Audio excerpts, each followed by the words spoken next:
अगर आपके पास एक इंश्योरेंस प्लान जैसे आप लौटाना चाहते हैं, सरेंडर करना चाहते हैं, तो आप क्या करेंगे? आप बीमा कंपनी के पास जाएंगे। और मैं अगर कहूँ कोई भी इंश्योरेंस प्लान नहीं बल्कि स्पेसिफिक एलआईसी के बीमा प्लान की बात करूं जो आपको पसंद नहीं आ रहा है और आप इसे आगे कंटिन्यू नहीं करना चाह रहे हैं, तो आप इसे सरेंडर करने के लिए एलआईसी के पास ही जाएंगे। वो आपकी फर्स्ट चॉइस होनी चाहिए।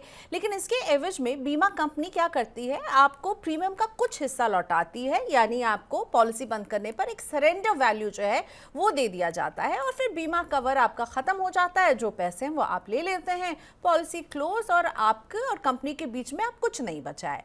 लेकिन अब एक कंपनी दावा कर रही है कि वो ऐसे लोग जो अपने बीमा को लौटाना चाहते हैं उनके लिए इंश्योरेंस सोल्यूशन लेकर आई है। कई कंपनियां हैं, लेकिन एक कंपनी जिसको मैं लगातार 2-3 महीने से देख रही हूँ, ACESO नाम से है, जो कह रही है कि एलआईसी के पॉलिसी होल्डर्स को ये ऑफर दे रही है कि आप अपनी एलआईसी की पॉलिसी लाइए, आप सरेंडर करना चाहते हैं, आप हमें ये पॉलिसी दे दीजिए।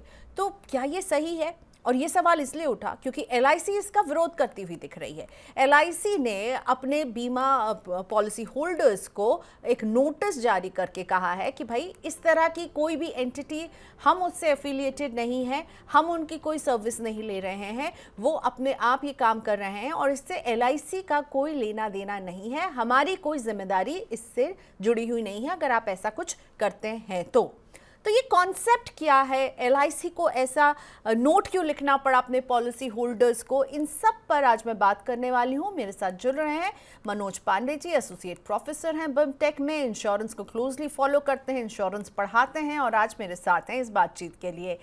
मनोज सर, स्वागत है आपका। लाइफ इंश्योरेंस होल्डर्स के लिए ये ACESO जैसी कंपनियां और भी हैं जो ऑफर कर रही हैं कि आप सरेंडर करना चाहते हैं, आप कंपनी के पास नहीं, आप हमारे पास आइए।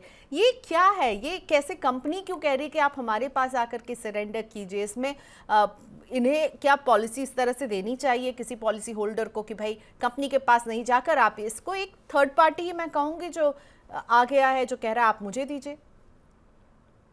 इसके पहले कि मैं इस क्वेश्चन का आंसर दूं, मैं डिस्क्लेमर ये है कि मैं जो भी कह रहा हूं ये मेरा पर्सनल व्यू है और मेरे एम्प्लॉयर से इसका कोई रिश्ता नहीं है।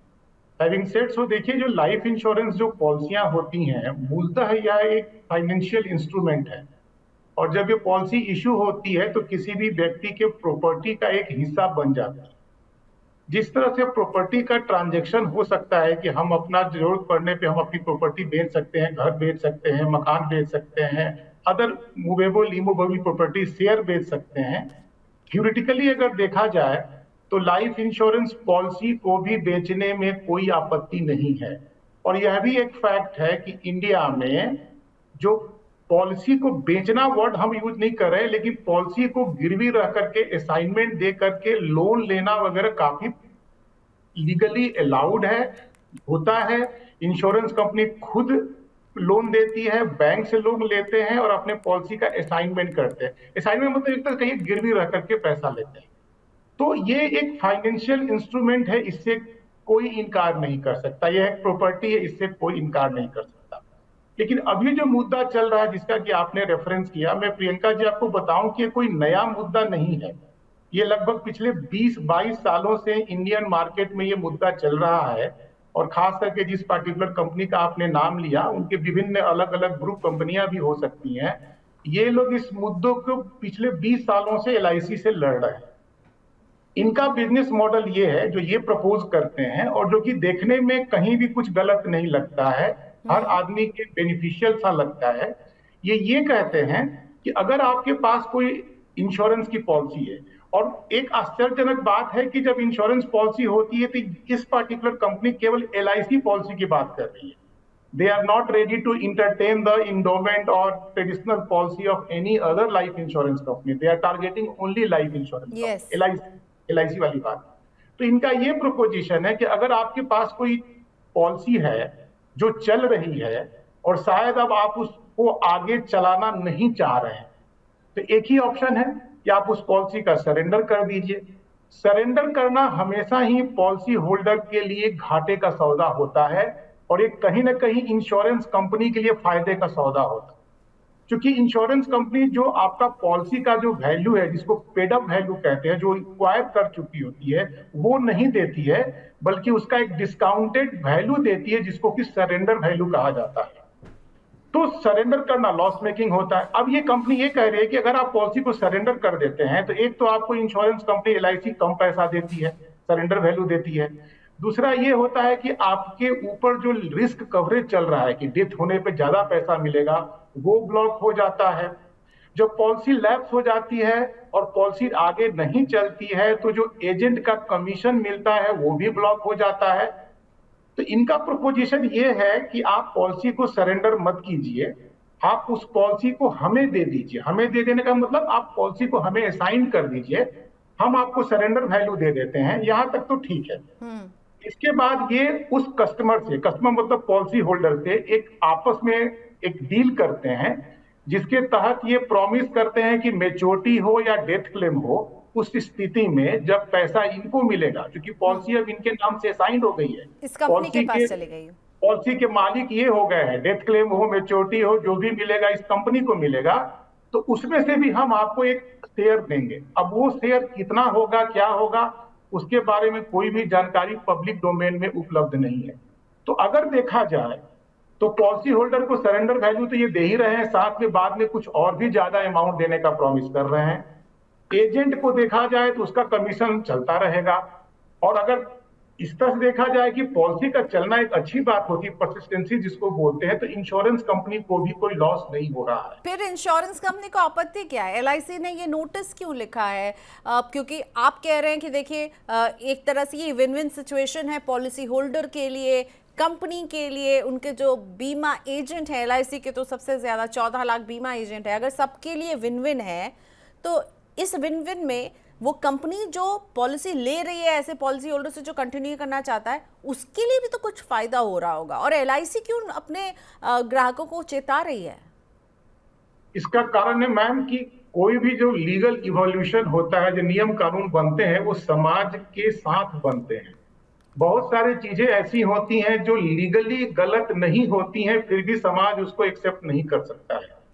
मैंने शुरू में ये जरूर कहा कि जो लाइफ इंश्योरेंस पॉलिसी है वो एक फाइनेंशियल प्रॉपर्टी होती है, लेकिन ये टिपिकल फाइनेंशियल प्रॉपर्टी नहीं होती है। इसके पीछे का जो पर्पस होता है वो होता है कि फैमिली की सुरक्षा प्रदान करना, कि अगर ब्रेड अर्नर जिसके नाम पे ये पॉलिसी है उसका डेथ होता है तो जो पैसा मिलता है वो परिवार के सुरक्षा के लिए जाना चाहिए।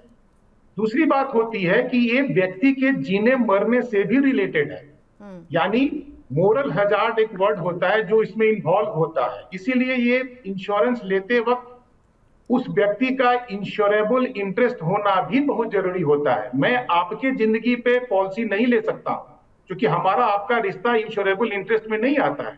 मैं अपने परिवार, अपने बच्चों, अपनी वाइफ के नाम पे पॉलिसी ले सकता हूं। तो ये फाइनेंशियल प्रोडक्ट है, लेकिन वो टिपिकल फाइनेंशियल प्रोडक्ट नहीं है। कहीं ना कहीं इसमें सामाजिक सुरक्षा, फैमिली की सुरक्षा जुड़ी हुई है, मोरल हजार्ड जुड़े हुए हैं। ये कोई नई बात नहीं है कि पॉलिसी मनी के लिए मर्डर भी होते हैं, फ्रॉडस्टर इस चीज का उपयोग करते हैं। कहीं ना कहीं बीइंग ए वेरी कंजर्वेटिव, मैं सही वर्ड यूज कर रहा हूं, ऑर्गेनाइजेशन होने के कारण एलआईसी को ये जरूर लगता है कि इस तरह का रैम्पेंट ट्रेडिंग, इसको बोलते हैं trading of policy, is not good for the individual, not good for the society. और मैं आपको एक बात जरूर बता दूं कि assignment is indeed a legal provision, लेकिन trading of life insurance policy is not at all allowed in India.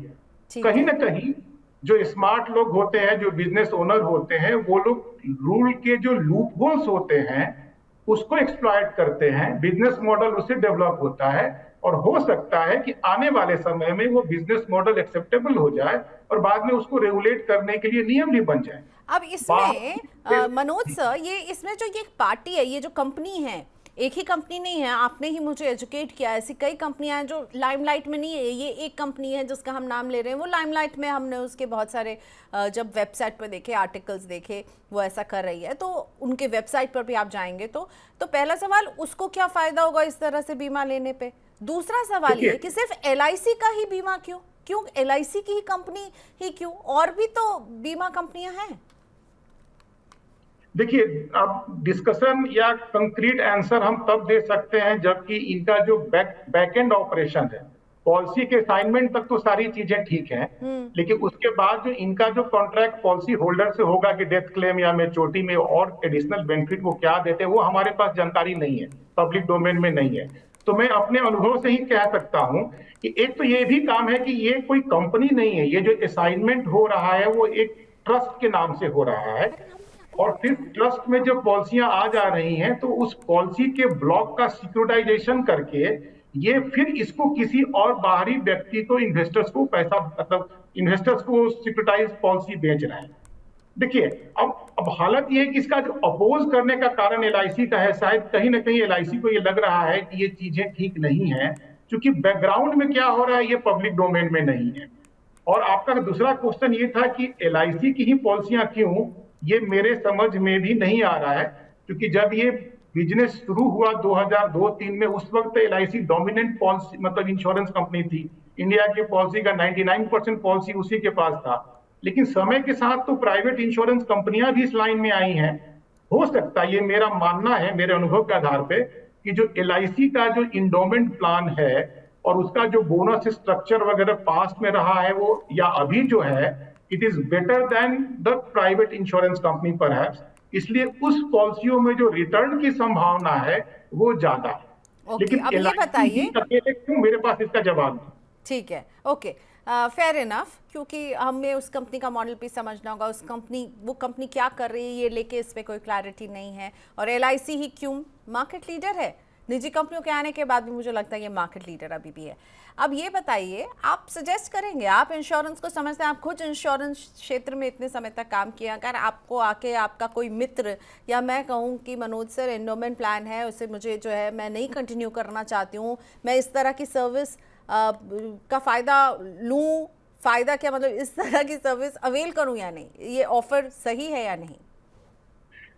देखिए, मेरा एज 57 है, मैं भी कहीं ना कहीं कुछ कंजर्वेटिव अपब्रिंगिंग का एक हिस्सा रहा हूँ। जब तक मुझे बैकग्राउंड नहीं मालूम हो कि किस तरह का कॉन्ट्रैक्ट ये कंपनी कर रही है, शायद मैं उस व्यक्ति को कहूंगा कि आप उसी इंश्योरेंस कंपनी से लोन ले लो।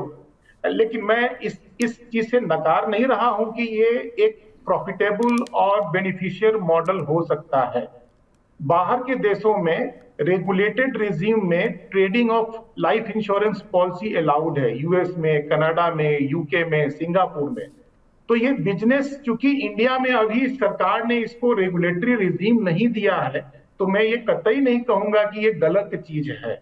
लेकिन एज ऑफ नाउ, चूंकि सरकार ने इस पे कोई रेगुलेशन नहीं लाया है, तो शायद कहीं ना कहीं कुछ बच जाना ही बेहतर रहेगा।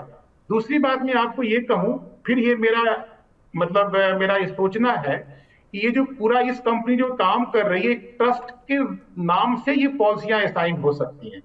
और जो मैंने बैकग्राउंड देखा प्रोमोटर का, सभी बड़े पढ़े लिखे लोग और सारे के सारे चार्टेड अकाउंटेंट और टैक्स एक्सपर्ट हैं। हो सकता है कि इस बिजनेस के मॉडल के पीछे कुछ और भी बेनिफिट लेने की बात हो, जैसे ट्रस्ट पे जो इनकम होता है उस पर टैक्स नहीं लगता। अभी हाल में सरकार ने ये भी एक एंगल लाया ना कि 5 लाख से ऊपर की पॉलिसियां जो होंगी उस टैक्सेबल हो जाएगा। नॉर्मल लाइफ इंश्योरेंस पॉलिसी का जो प्रोसीड्स होता है वो टैक्सेबल नहीं होता है ना। अभी 2 साल पहले सरकार ने लाया। Maybe this can be a model to save tax, और अगर मैं उसको निगेटिव कैनोटेशन में कहूं तो avoiding the tax on high net worth individual policies, वो भी एक बिजनेस। ये मैं सोच रहा हूं, उसमें कोई गलत नहीं। आप नियम को अगर तोड़ते नहीं हो, लेकिन नियम में अगर कुछ लूप होल है, उसको आप एक्सप्लॉइट करके अपने कस्टमर के लिए कुछ अच्छा काम करते हो, that is a businessman, that is the meaning of business, and they are supposed to be the smart guy. ये भी एक संभावना हो सकती है। मुझे इसके बारे में पुख्ता जानकारी कुछ नहीं है। लेकिन आपको कई सारे सवाल नजर आ रहे हैं, मतलब सवाल ज्यादा हैं और जवाब कम है, रेगुलेटरी के दायरे में है या नहीं है, ये भी एक बहुत बड़ा सवाल है। और इसमें आप कह रहे हैं कि विदेशों में ऐसा होता है, लेकिन आप जैसे आप शब्द यूज करते हैं ट्रेडिंग ऑफ इंश्योरेंस पॉलिसी, तो जब विदेशों में ऐसा जब होता है कि आप ट्रेड करते हैं, तो वहाँ होता क्या है उस पॉलिसी का, उससे शायद हम कुछ क्यों ले सकें। विदेशों में अगर ये इतना पॉपुलर है तो हम शायद भारत में भी धीरे धीरे इसका आगमन देखेंगे, लेकिन होता क्या विदेशों में जब इस तरह से कंपनियां लेती हैं किसी के बीमा को, तो वो करती क्या है उसका? ट्रेडिंग का सिंपल मतलब होता है कि मैंने आपको अपना इंस्ट्रूमेंट बेच दिया और जरूरत पड़े तो आप वो इंस्ट्रूमेंट किसी तीसरे को भी बेच सकती हैं, वो आगे भी बेच सकता है। ट्रेडिंग का मीनिंग यही होता है। एक बात मैं ये कह दूं कि ये कंपनी भी ट्रेडिंग में नहीं जा रही है। उस ट्रस्ट के नाम से पॉलिसी का असाइनमेंट हो रहा है, लेकिन वो ट्रस्ट फिर उस पॉलिसी किसी तीसरे व्यक्ति को नहीं बेच रही है। So even today in their business model, they are not trading in policy, rather ये कर रहे हैं कि उस पॉलिसी को इकट्ठा करके उसका जो इंट्रिंसिक वैल्यू है, एम्बेडेड वैल्यू है, उसको सिक्योरिटाइज करके ये इन्वेस्टर को बेच रहे हैं। ये पॉलिसी नहीं बेच रहे हैं। तो ट्रेडिंग और पॉलिसी तो ये वैसे भी नहीं कर रहे हैं एज ऑफ नाउ। लेकिन ट्रेडिंग का मतलब अब विदेश में ये पॉसिबल है कि मैं अपनी पॉलिसी आपको बेच दूं, आप वो पॉलिसी दूसरे को बेच दे, दूसरा वो पॉलिसी तीसरों को बेच दे, डिपेंडिंग अपॉन कि सामने वाला उसको कितना पैसा देने के लिए तैयार है। इंडिया में trading of life insurance policy is not allowed as of now, और ये कंपनी भी ट्रेडिंग पर से कर नहीं रही है। ओके, ये बस रीअसाइन हो जा रही है पॉलिसी और वो उसे कंटिन्यू करते हैं, राइट? असाइनमेंट करके वो अपने पास ही रख रहे हैं, ये किसी और को पास ऑन नहीं कर रहे हैं, जो कि मैंने इनके बारे में पढ़ा, जो भी पब्लिक डोमेन में अवेलेबल है। ओके, लेकिन तो ये नियम के खिलाफ कहीं नहीं जा रहा। इसीलिए सुप्रीम कोर्ट में जो केस चला इनका और एलआईसी के बीच में, वहां भी इस मॉडल को गलत नहीं कहा। उस मॉडल पे तो खैर सुप्रीम कोर्ट ने कुछ नहीं कहा है। उन्होंने ये जरूर कहा है कि एलआईसी इस तरह के असाइनमेंट को रोक नहीं सकती है।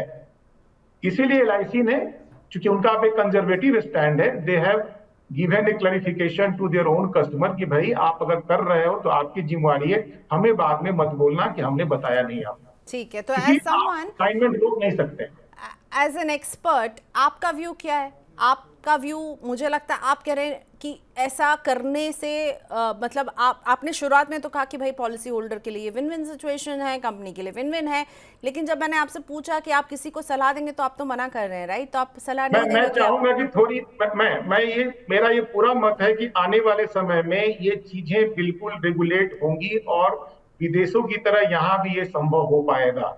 क्योंकि बहुत सारी चीजें अभी क्लियर नहीं है, इसलिए मैं कॉशियस अप्रोच की बात कर रहा हूँ। ओके, सो कॉशियस अप्रोच है। I am not negating the possibility of this becoming a business model in near future. Okay, लेकिन थोड़ा सा कॉशियस अप्रोच जरूर है yes, आपका यहाँ पर। और एलआईसी की नर्वसनेस जो है, वो जो भी हमारे जैसे लोग जो एलआईसी को एक मानते हैं कि ऐसा स्तंभ है मिडिल क्लास इंडिया के लिए जो जिसमें कुछ भी गलत नहीं हो रहा है, वैसे लोगों के लिए भी ये थोड़ी सी टेंशन वाली बात है अगर पॉलिसी होल्डर को इतना बड़ा मैं प्रियंका जी नहीं मानता कि एलआईसी में कोई नर्वसनेस है। एलआईसी आपको लगता है सरकारी तंत्र है, एक कंजर्वेटिव ऑर्गेनाइजेशन है।